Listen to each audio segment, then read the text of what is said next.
নির্বাচনের সংস্কার বিরোধীদের লাল কার্ড দেখাবে জনতা। 4 জেলায় জনসভায় জামায়াতের আমির। ভোটের ফল না আসা পর্যন্ত কেন্দ্রে থাকতে বললেন তারেক রহমান।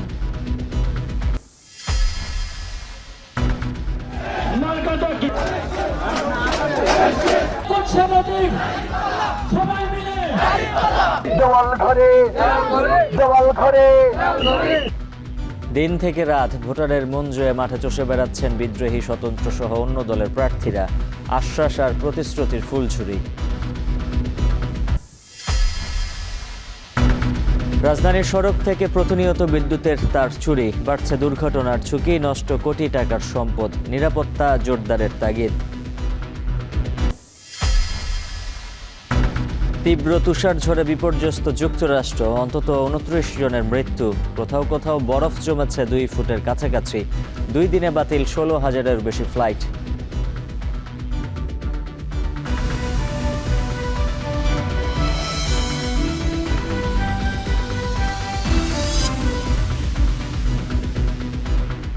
স্বাগত এখন বাজারে। পুরো আয়োজনের সঙ্গে আছে আমি উজ্জ্বল হাফিজ। পরিবর্তনের বিপক্ষে যারা অবস্থান নিয়েছে জুলাই যুব সমাজের মতো 12 ফেব্রুয়ারি তাদেরকেও লাল কার্ড দেখাবে জনতা। দক্ষিণ পশ্চিমাঞ্চলের 4 জেলায় নির্বাচনী সফরে এমন মন্তব্য করেন জামায়াতের আমির ডাক্তার শফিকুর রহমান। সোমবার কুষ্টিয়ার জনসভায় তিনি হুঁশিয়ারি দেন, ক্ষমতায় গেলে দুর্নীতিকে কবর দেয়া হবে। সানি মৃধার প্রতিবেদনে থাকছে বিস্তারিত। 11 দলীয় ঐক্যের প্রচারণার 5ম দিনের শেষ জনসভা হয় ঝিনাইদহে। জনসভায় জামায়াত আমিরকে বরণ করেন নির্বাচনী ঐক্যের প্রার্থী ও নেতাকর্মীরা।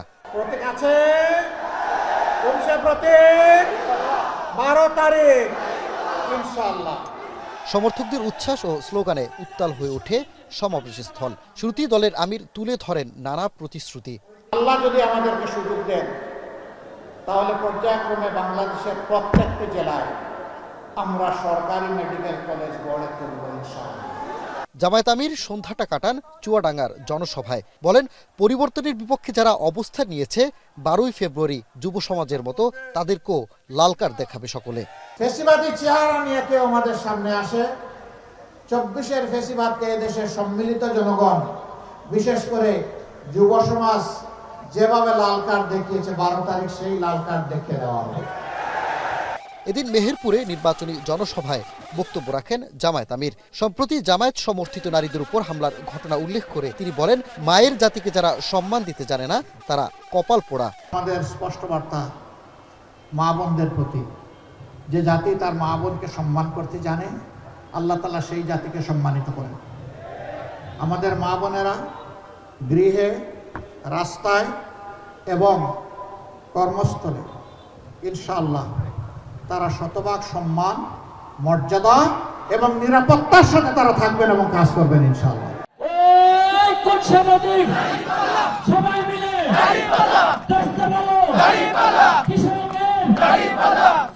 এর আগে কুষ্টিয়ায় শহীদ আবরার ফাদ স্টেডিয়ামে সকাল 10টায় বক্তব্য রাখার কথা থাকলেও আকাশপথে ঘন কুয়াশায় দেরি হয় ডাক্তার শফিকুর রহমানকে বহনকারী হেলিকপ্টার অবতরণে।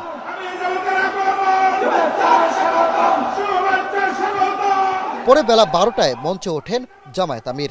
মিছিল আর স্লোগানে মুখর হয়ে ওঠে সমাবেশ স্থল।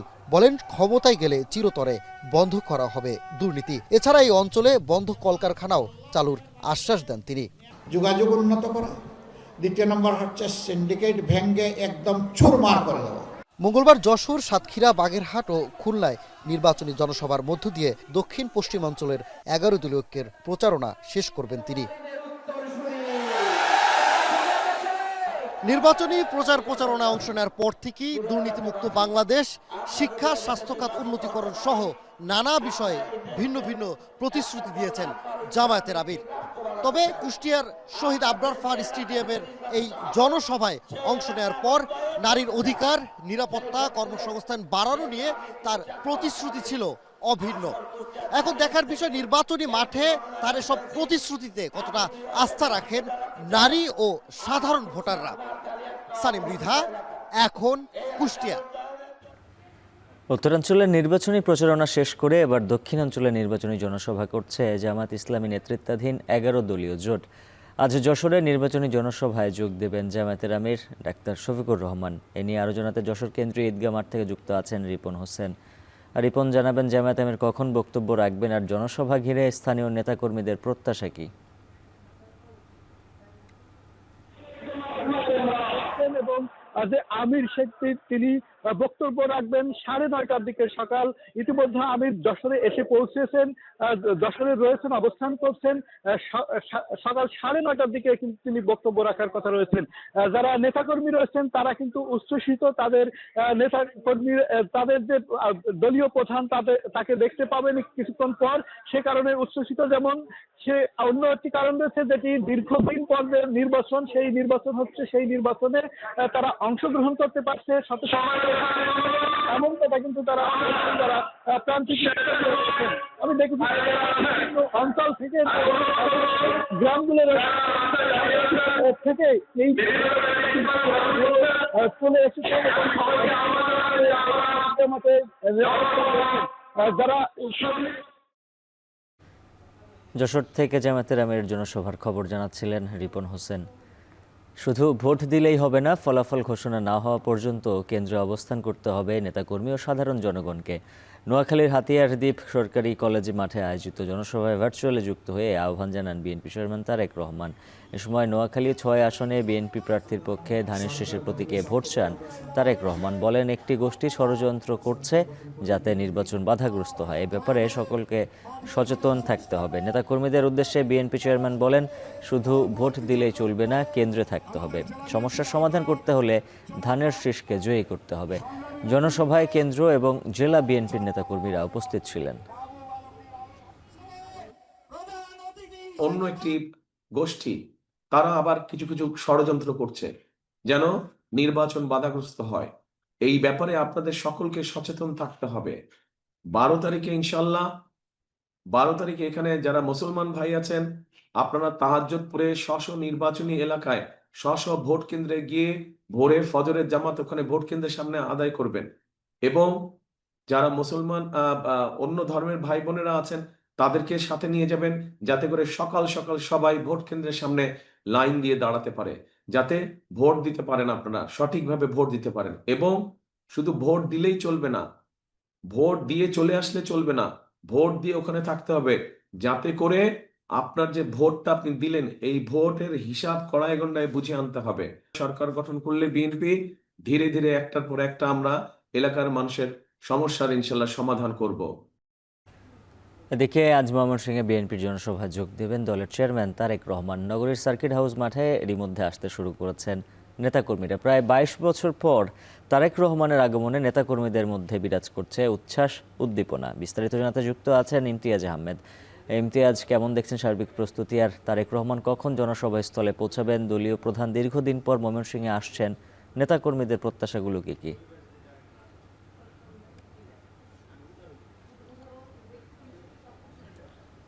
উজ্জ্বল, দীর্ঘ 22 বছর পর বিএনপির চেয়ারম্যান তারেক রহমান তিনি ময়মনসিংহের ঐতিহ্যবাহী এই সার্কিট হাউস ময়দানে আসবেন নির্বাচনী জনসভায়। এবং এই উপলক্ষে কিন্তু একেবারে শহর থেকে শুরু করে তৃণমূল ইউনিয়ন পর্যায়ে নেতাকর্মীদের মধ্যে ব্যাপক উৎসাহ উদ্দীপনা কিন্তু কাজ করছে। এবং এই মুহূর্তে নির্বাচনী জনসভার মঞ্চের সর্বশেষ প্রস্তুতি চলছে। দুপুর 2:30টার দিকে এই সভা মঞ্চে তিনি উপস্থিত হওয়ার কথা রয়েছেন এবং তাকে লক্ষ লক্ষ নেতাকর্মী বরণ করে নেবে বলে আমাদেরকে নেতাকর্মীরা জানিয়েছেন। এবং এই মুহূর্তে কিন্তু যত বেলা গড়াচ্ছে ততই কিন্তু আমরা দেখতে পাচ্ছি যে নেতাকর্মীরা এখানে আসছেন এবং সভামঞ্চে তাদের নানান স্মৃতিচারণ করছেন। এবং তার এই আগমন উপলক্ষে আমরা দেখতে পেয়েছি শহরের গুরুত্বপূর্ণ সড়কগুলোতে একেবারে সাজ রব। এবং সেই সাথে আজকের এই দিনে মূলত যেটা বলা হচ্ছে যে তিনি আজকে এখানে আসার পর বিভাগের যে জেলাগুলো রয়েছে, বিশেষ করে ময়মনসিংহ, শেরপুর, নেত্রকোনা, জামালপুরের সহ 24টি সংসদীয় আসনে যারা সংসদ সদস্য প্রার্থী রয়েছেন তাদেরকে আসলে পরিচয় করে দিবেন, তাদের পক্ষে আসলে তিনি ভোট চাইবেন।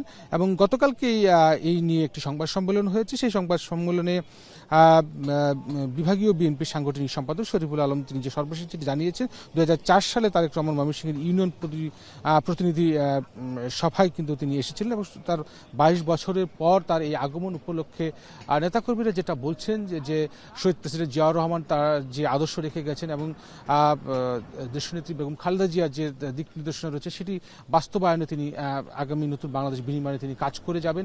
এবং তৃণমূলের যারা নেতাকর্মী রয়েছেন তারা আসলে দীর্ঘ 17টি বছর জুলুম নির্যাতন যে অসহনীয় যন্ত্রণার মধ্য দিয়ে যে রাজনীতির অঙ্গনটি তারা পার করেছেন তার একটি যেন আশার বাণী আজকে তারা শুনতে পারবেন, এমনটাই কিন্তু তারা প্রত্যাশা করছেন এবং বলছেন যে তার কাছ থেকে ত্রয়োদশ জাতীয় সংসদ নির্বাচনে আগামীতে কিভাবে তাদের দল ধানের শীষকে তারা বিজয়ী করবেন সেই বিষয়ে যে দিক নির্দেশনাগুলো আসবে সেই দিক নির্দেশনা অনুযায়ী তারা তৃণমূলে মাঠে আসলে কাজ করবেন বিএনপিকে জয়যুক্ত করার জন্য। এবং ময়মনসিংহে মানুষের যারা যে প্রত্যাশা, সাধারণ ভোটাররা যেটা বলছেন যে তাদের যে রাস্তাঘাট, চিকিৎসা, স্বাস্থ্য থেকে শুরু করে যে সমস্যাগুলো রয়েছে সেই সমস্যাগুলো সমাধানে তাদের অনেক আবদার রয়েছে, সেই বিষয়ে তার কাছ থেকে অনেক কিছু জানতে পারবেন, শুনতে পারবেন এবং আগামী বাংলাদেশ কীভাবে বিনির্মাণ হবে সেই দিক নির্দেশনা জানতে পারবেন। তো আড়াইটা এখানে আসার কথা রয়েছে এবং এরপরে গাজীপুরের একটি জনসভায় তিনি যোগ দেবেন বলে আমরা জানতে পারছি। সব মিলিয়ে এই ছিল ময়মনসিংহে আমার কাছে সবশেষ। উজ্জ্বল।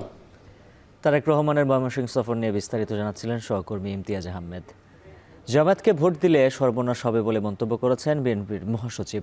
সোমবার ঠাকুরগাঁয়ে নিজ আসনে গণসংযোগের সময় কথা বলেন মির্জা ফখরুল।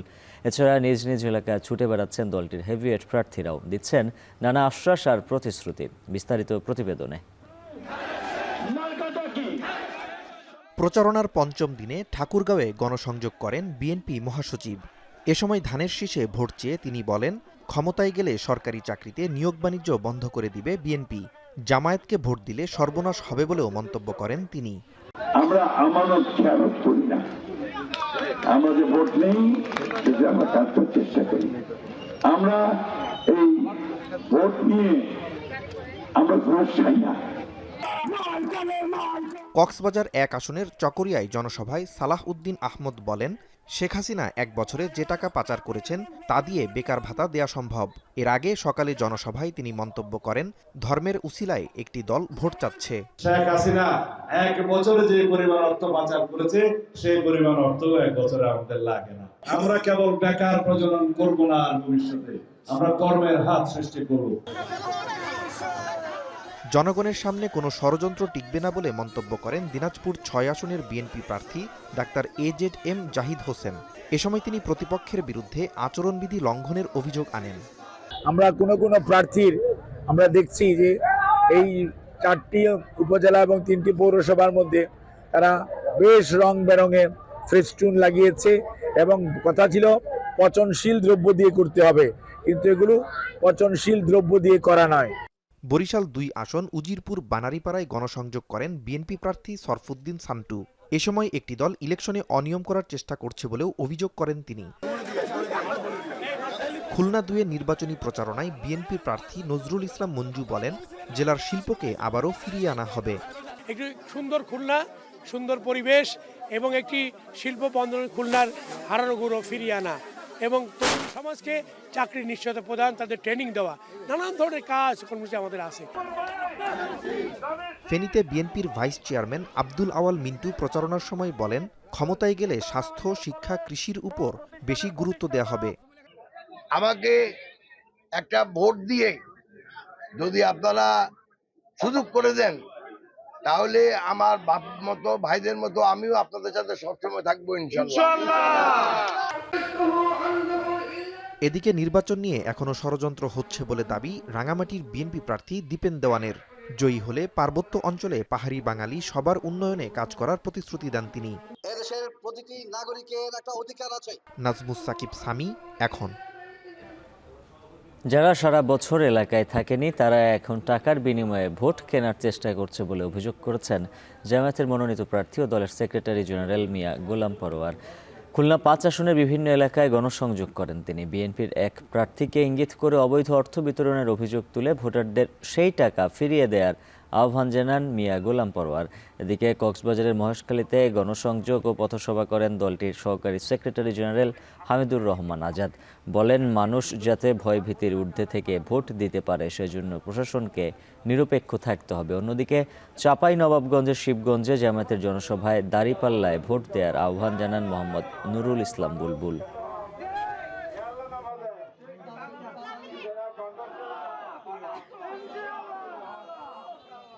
সারা বছর তোমরা দুঃখ কষ্ট অভাবে খোঁজ নিলে না, ভোটের আগে এসে 500 টাকা 1000 টাকা দিয়ে আমার রায়টা আমার বিবেকটা কিনে নেওয়া, এটা কি কোনো বিবেকবান জ্ঞানী সৎ মানুষের পক্ষে সম্ভব?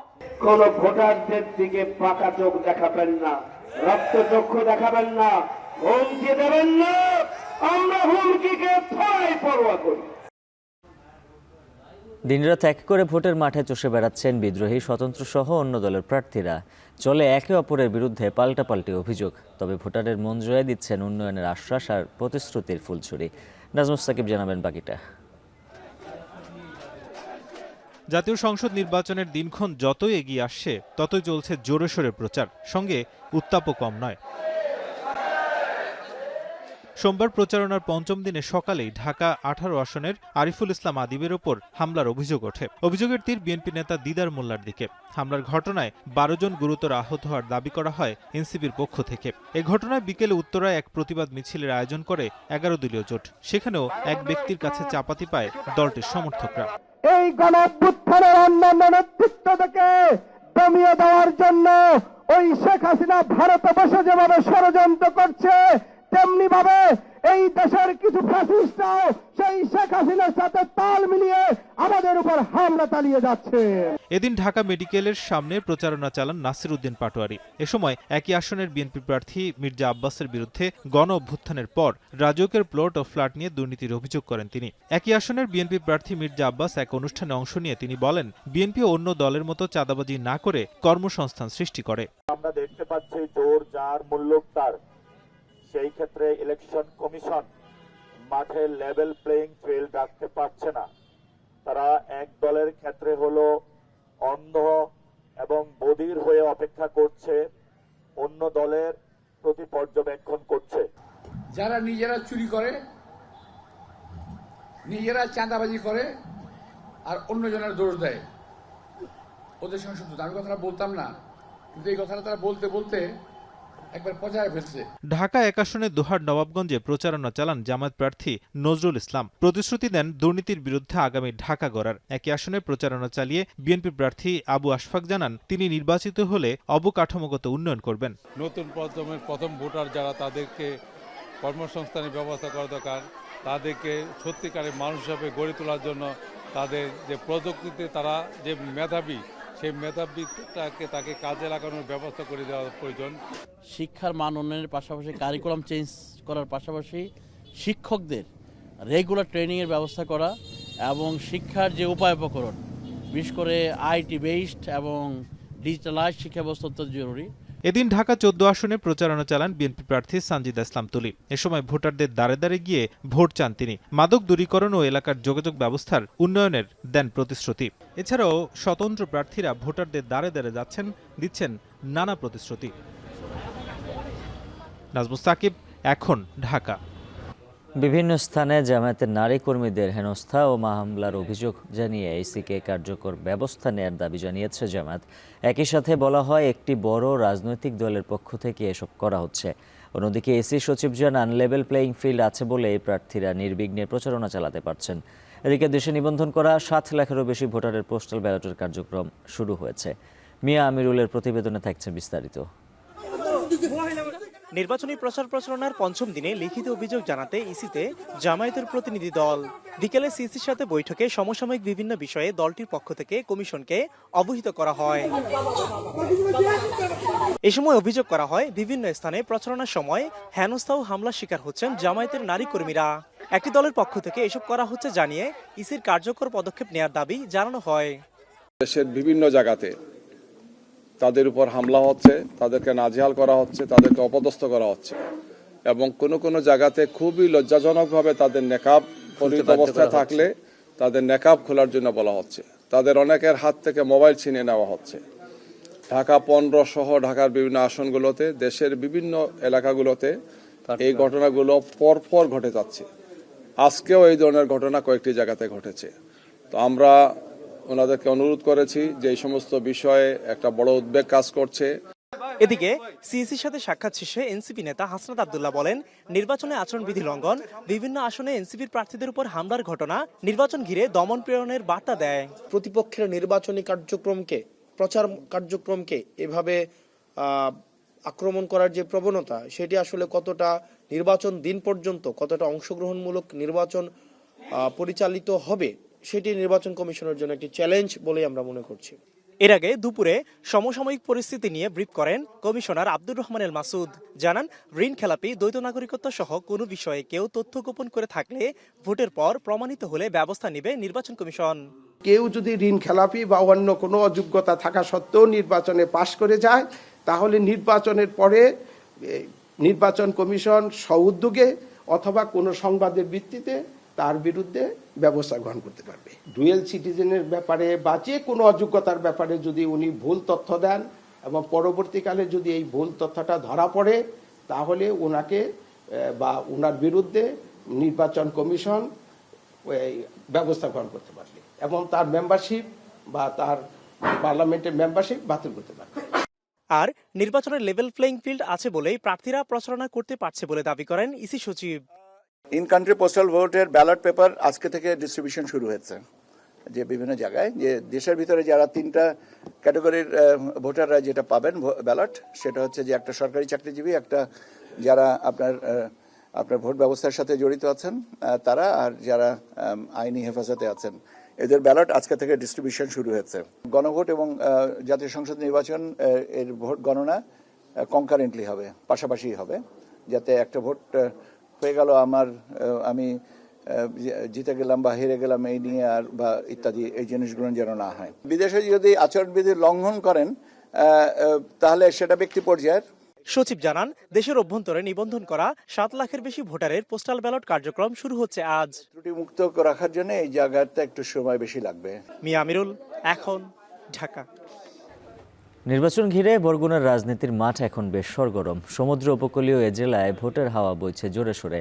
তবে এবারের নির্বাচনে শুধু রাজনৈতিক সমীকরণ নয়, বরং আলোচনার কেন্দ্রবিন্দুতে রয়েছে নারী ভোটাররা। জেলায় সংখ্যাগরিষ্ঠ নারীরা এবার শুধু মার্কা নয়, বরং নিরাপত্তা, জীবনযাত্রার ব্যয় নিয়ন্ত্রণ এবং কর্মসংস্থানের নিশ্চয়তা দেখে বেছে নিতে চান তাদের আগামীর প্রতিনিধি। আরও জানাচ্ছেন সুজন আকন। আসন্ন সংসদ নির্বাচন ঘিরে উত্তাপ ছড়িয়েছে মৎস্য ও কৃষি প্রধান জেলা বরগুনায়। তবে এই রাজনৈতিক উত্তাপের মাঝেও একটু ভিন্নভাবে ভাবছেন নারী সমাজ। এই জেলার অর্ধেকেরও বেশি নারী ভোটার রয়েছে। তাদের কাছে ভোট মানে নিরাপত্তা আর অধিকারের লড়াই। নারীদের এই ভাবনায় শুধু উচ্চশিক্ষা নয়, প্রাধান্য পাচ্ছে ক্রমবর্ধমান জীবনযাত্রার ব্যয় ও কর্মসংস্থান। বরগুনার ইটবাড়িয়া গ্রামের আলমতি বেগম এক মেয়েকে নিয়ে চলছে তার জীবন সংগ্রাম। এবারের ভোট নিয়ে তার চাওয়া এমন এক নেতৃত্ব যারা রান্নাঘরের স্বস্তি ফেরানোর পাশাপাশি তৈরি করবেন কর্মসংস্থানের সুযোগ। আগামী সরকারের কাছে যদি আমি এই মেয়েটার একটা চাকরি দেয় সরকার, তাই আমি একটু খাই পড়ে শান্তিতে থাকতে পারি। রাস্তা থেকে কর্মক্ষেত্রে নিরাপদ পরিবেশ নিশ্চিত এবং ঋণ সুবিধা দিয়ে নারী উদ্যোক্তাদের উন্নয়ন ত্বরান্বিত করাই জেলার কর্মজীবী নারীদের নতুন সরকারের প্রতি চাওয়া। আর নতুন প্রজন্মের ভোটাররা বলছেন, স্বাস্থ্য, শিক্ষা সহ সার্বিকভাবে নারী উন্নয়নে আগামীর সরকারকে হতে হবে উদ্যোগী। আমরা যেন রোডে নামে কাজ করে খাইতে পাই, আমরা যেন রোডে নামতে পারি, মেয়েরা যেন নিরাপদ পায়। যে যোগ্য প্রার্থী তাকে আমরা ভোট দেব, আর আমাদের সুযোগ সুবিধা যে দেখবে, আমাদের পাশে থাকবে, তাকেই আমরা ভোট দেব। ভোট কেন্দ্রে গিয়ে যেন শান্তি মতন ভোট দিতে পারি। কর্মসংস্থানের বিষয়টা নিয়ে একটু কাজ করা উচিত, নারী উদ্যোক্তা তৈরি করা উচিত। বরগুনার 6টি উপজেলা নিয়ে 2টি আসনে মোট ভোটার সংখ্যা 8,57,203 জন। 2 আসনে পুরুষ ভোটারের চেয়ে নারী ভোটার বেশি 3,064 জন। তাই আগামীর জনপ্রতিনিধি বাছাইয়ে প্রধান ভূমিকায় এই নারী সমাজ। সুজন আকন, এখন, বরগুনা। রাজধানীর রাজপথের দুধারে বসানো বৈদ্যুতিক কাঠামো যেন অরক্ষিত ভাণ্ডার। প্রকাশ্যে এই কংক্রিট ভেঙে কেটে নেওয়া হয়েছে বৈদ্যুতিক তার। বাড়ছে দুর্ঘটনার ঝুঁকি, নষ্ট হচ্ছে কোটি টাকার সম্পদ।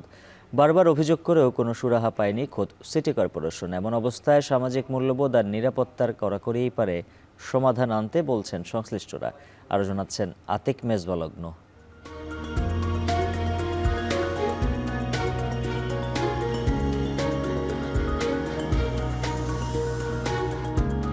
রাজধানীর মগবাজার ফ্লাইওভারের নিচে বৈদ্যুতিক পিলারের গোড়া, কংক্রিটের দেয়ালে গর্ত, ভেতরে নেই তার।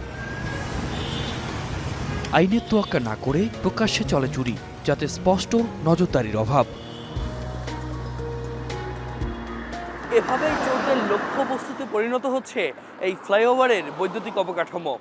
একটি বা দুটি পিলার নয়, পুরো ফ্লাইওভারেই মিলছে কেবল চুরির আলামত।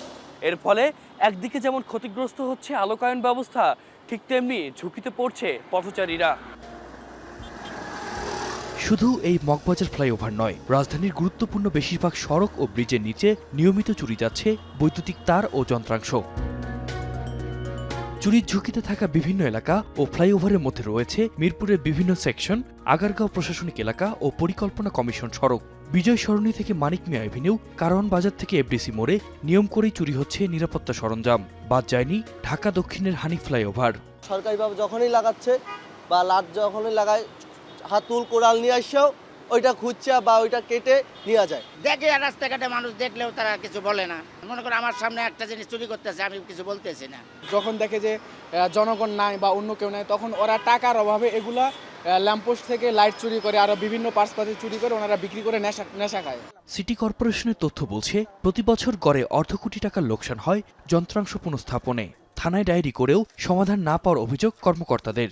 জিডি করেছি, একাধিক জায়গায় মামলা করেছি, জিডির কপিগুলো আমরা আমাদের নথিতে সংরক্ষণ করেছি এবং আসামি ধরে থানায় সোপর্দ করেছি। এরকম নজির আমাদের কাছে আছে। এক শ্রেণীর লোক আছে যারা এই রাস্তায় ঘুমায়, রাস্তায় থাকে, তারা এই কাজগুলো করতেছে।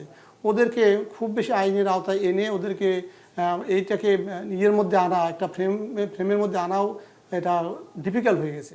পুলিশের টহল বাড়ানো ও সামাজিক মূল্যবোধ সৃষ্টির উদ্যোগী পারে প্রতি বছর এই কোটি টাকার লোকসান এড়াতে, বললেন এই কর্মকর্তা। সামাজিক একটা প্রতিরোধ বা সামাজিক সচেতনতা খুবই জরুরি। আতিক মেজবালগ্ন, এখন, ঢাকা। যুক্তরাষ্ট্রে তীব্র তুষার ঝড় ও হাড় কাঁপানো শীতে বিপর্যস্ত জনজীবন। প্রাণহানি বেড়ে দাঁড়িয়েছে 29 জনে। 2 দিনে বাতিল হয়েছে প্রায় 16,000-এরও বেশি ফ্লাইট। বিদ্যুৎ বিচ্ছিন্ন অবস্থায় 7.5 লাখেরও বেশি গ্রাহক। 25টি রাজ্যে জারি আছে জরুরি অবস্থা। উদ্ধার অভিযান থাকায় রাস্তায় জমে থাকে বরফ সরাতে কোথাও কোথাও নামানো হয়েছে ন্যাশনাল গার্ড। সতীর্থ কর্মকারের প্রতিবেদনে বিস্তারিত। তুষারের চাদরে ঢাকা পড়েছে নিউ ইয়র্কের বিখ্যাত টাইম স্কোয়ার। থমকে গেছে জনজীবন। আর এই দৃশ্য শুধু নিউ ইয়র্কের নয়, ম্যাসাচুসেটস থেকে নর্থ ইস্ট, টেক্সাস থেকে নর্থ ক্যারোলাইনা তীব্র তুষার ঝড়ে রীতিমতো বিপর্যস্ত যুক্তরাষ্ট্রের দক্ষিণ ও পূর্বাঞ্চলীয় অঙ্গরাজ্য। 25টি রাজ্যে জারি আছে জরুরি অবস্থা। রোববারের পর সোমবারও কোথাও কোথাও 1.5 ফুট পর্যন্ত তুষারপাত রেকর্ড করা হয়েছে। আর দক্ষিণাঞ্চলের কয়েকটি অঙ্গরাজ্যে দেখা গেছে নজিরবিহীন তুষারপাত। চরম শীতকালীন সতর্কতায় কানাডা সীমান্ত থেকে মেক্সিকোর উপসাগর পর্যন্ত প্রায় 20 কোটি মার্কিন নাগরিক। সোমবার টেক্সাসের লাবক শহরে সর্বনিম্ন -20 ডিগ্রি সেলসিয়াস তাপমাত্রা রেকর্ড করা হয়। New York, Washington DC, Boston সহ বিস্তীর্ণ অঞ্চলে হিমাঙ্কের নিচে তাপমাত্রায় বিপর্যস্ত জনজীবন। হাইপোথার্মিয়া সহ শীতজনিত রোগে এখনো পর্যন্ত যাদের প্রাণ গেছে তাদের 1/3 নিউ ইয়র্কের বাসিন্দা। তবে দুর্যোগ মোকাবিলায় সিটি কর্মকর্তাদের প্রশংসা করে মেয়র জোহরান মামদানি বলেছেন, সফলভাবেই এই প্রতিকূল পরিস্থিতি সামলানো হচ্ছে। A number of those 7 New Yorkers who lost their lives had interactions with our shelter system in the past. It is still too early to রোববার প্রায় 11,500 ফ্লাইট বাতিলের পর সোমবার বাতিল করা হয়েছে 5,500-এর বেশি ফ্লাইট। ডালাস, বস্টন ও নিউ ইয়র্কে সবচেয়ে বেশি ফ্লাইট বিপর্যয়ের খবর পাওয়া যাচ্ছে। এ নিয়ে শুক্রবার থেকে এখনো পর্যন্ত 20,000-এর বেশি ফ্লাইট বাতিল হয়েছে।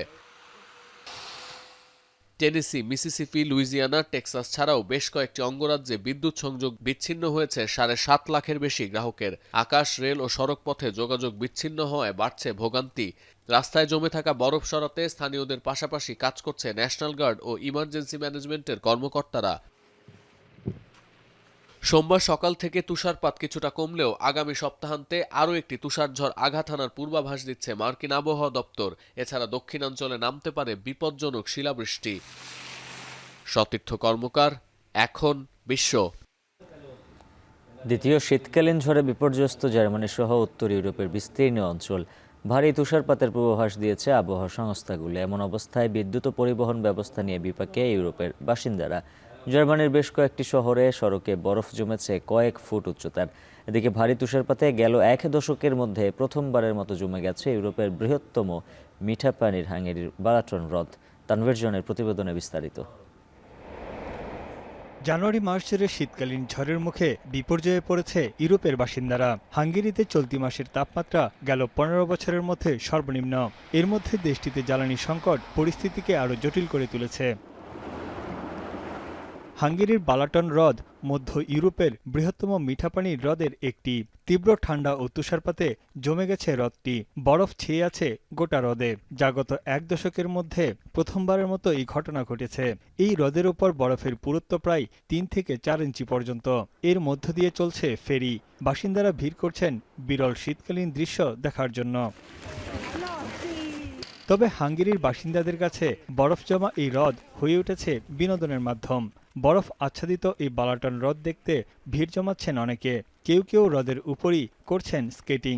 সম্ভাব্য ফাটল ও তুষারাবৃত দুর্বল স্থানগুলোকে ঝুঁকিপূর্ণ হিসেবে ঘোষণা করেছে স্থানীয় কর্তৃপক্ষ। A legnagyobb élmény az volt, hogy a 2 kislányom velem jött, és rajtuk most volt 10-szer körülbelül a korcsolya. Az egyik nagyon jól kezelte, a másik egy kicsit félve. Szerintem izgép, hogy ilyen élő vízon alattad, meg van benne ez a kicsi félelem, hogy olyan beszakadunk-e vagy sem, de nem, tehát eléggé biztonságos. এদিকে জার্মানিতে শুরু হয়েছে দ্বিতীয় শীতকালীন ঝড়। ভারী তুষারপাত, হিমশীতল বৃষ্টিপাতে বিপর্যস্ত দেশটির পরিবহন ব্যবস্থা, বন্ধ শিক্ষা প্রতিষ্ঠান এবং বাতিল হয়েছে বহু ফ্লাইট। মহাসড়কগুলোতে বরফ জমেছে কয়েক ফুট উচ্চতার। পিচ্ছিল অবস্থায় যানবাহন চলাচলে সাবধানতা অবলম্বন করার নির্দেশ দেওয়া হয়েছে। Wie gesagt, viel los und ich musste jetzt meinen Parkplatz freischaufeln, damit ich mein Auto hinstellen konnte. Und jetzt betätige ich mich ein bisschen hier. বরফ সরিয়ে চলাচলের উপযোগী করে তুলতে প্রধান সড়কগুলোতে চলছে পরিষ্কার অভিযান। তানভীর জনি, এখন বিশ্ব। প্রযুক্তি নির্ভর পুলিশিংয়ে বড় পরিবর্তনের পথে যুক্তরাজ্য। এআই ও ফেসিয়াল রেকগনিশন ব্যবহারে সরকারের অপরাধ দমনে গতি আনার কথা বলছে। তবে গোপনীয়তা, মানবাধিকার ও সংখ্যালঘুদের উপর প্রভাব নিয়ে বাড়ছে উদ্বেগ। এই সংস্কার কতটা কার্যকর হবে তা নিয়ে চলছে বিতর্ক। যুক্তরাজ্য থেকে আরো জানাচ্ছেন শরীফুল ইসলাম চৌধুরী। লন্ডনের ব্যস্ত রাস্তায় পুলিশের চোখ এবার আরও তীক্ষ্ণ। অপরাধ দমনের নামে যুক্তরাজ্য সরকার ইংল্যান্ড ও ওয়েলস জুড়ে পুলিশের হাতে তুলে দিচ্ছে ফেসিয়াল রিকগনিশন ও কৃত্রিম বুদ্ধিমত্তা বা এআই সক্ষমতা। সোমবার পার্লামেন্টের স্বরাষ্ট্রমন্ত্রী শাবানা মাহমুদ ঘোষণা দেন, এটি গত 2 শতাব্দীতে পুলিশের সবচেয়ে বড় সংস্কার। This will include the largest ever rollout of live facial recognition technologies across England and Wales. গেল কয়েক মাসে ব্রিটেন জুড়ে বেড়েছে ধরপাকড়। অপরাধ দমনে পুলিশকে আরও সক্রিয় করতে সরকার নতুন প্রযুক্তিতে 140 মিলিয়ন পাউন্ডের বেশি বিনিয়োগের ঘোষণা দিয়েছে। এর আওতায় ইংল্যান্ড ও ওয়েলসের সব পুলিশ বাহিনী পাবে এআই টুল। অভিবাসন বিশেষজ্ঞদের মতে এতে অবৈধ অভিবাসীদের বিরুদ্ধে অভিযান জোরদার হবে। তবে ফেসিয়াল রিকগনিশন ও এআই প্রযুক্তি ব্যবহারের গোপনীয়তা লঙ্ঘন, ভুল শনাক্তকরণ এবং গণনজরদারির ঝুঁকি নিয়ে উদ্বেগ বাড়ছে। সরকার আনুষ্ঠানিকভাবে ঘোষণা দিলেও ফেসিয়াল রিকগনিশন প্রযুক্তি আগে থেকেই ব্যবহার হয়ে আসছিল।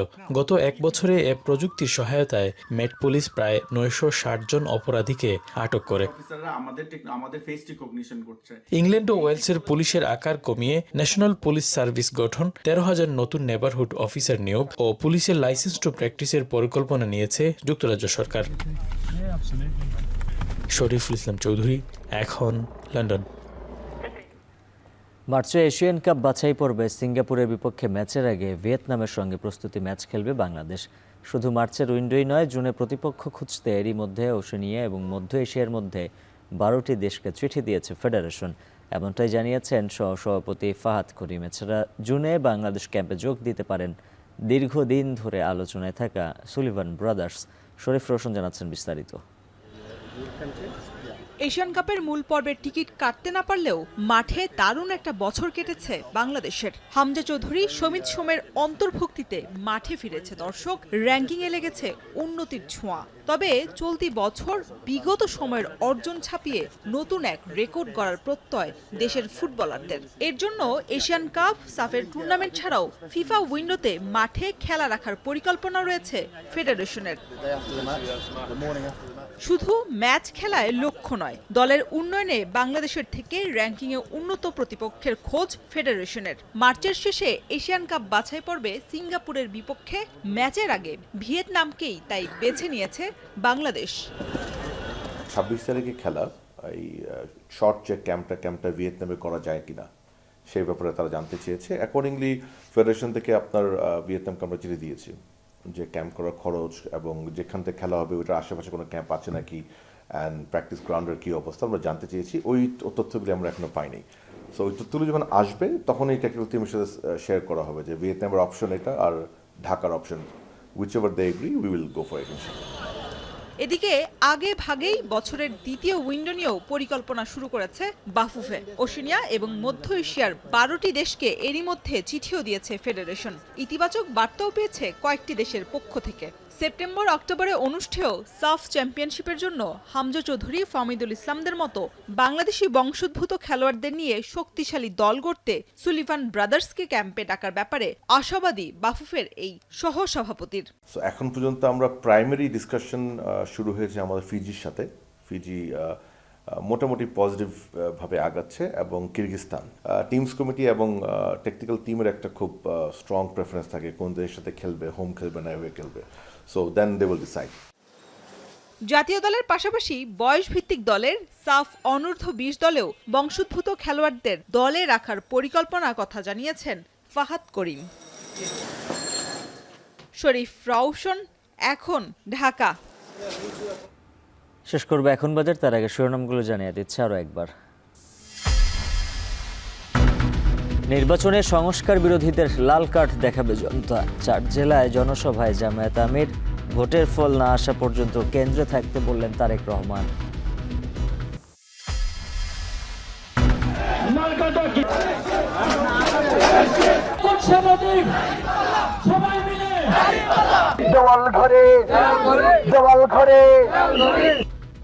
দিন থেকে রাত ভোটারের মন জয়ে মাঠে চষে বেড়াচ্ছেন বিদ্রোহী স্বতন্ত্র সহ অন্য দলের প্রার্থীরা। আশ্বাস আর প্রতিশ্রুতির ফুলঝুরি। রাজধানীর সড়ক থেকে প্রতিনিয়ত বিদ্যুতের তার চুরি, বাড়ছে দুর্ঘটনার ঝুঁকি। নষ্ট কোটি টাকার সম্পদ, নিরাপত্তা জোরদারের তাগিদ। তীব্র তুষারঝড়ে বিপর্যস্ত যুক্তরাষ্ট্র, অন্তত 29 জনের মৃত্যু। কোথাও কোথাও বরফ জমেছে 2 ফুটের কাছাকাছি। 2 দিনে বাতিল 16,000-এর বেশি ফ্লাইট।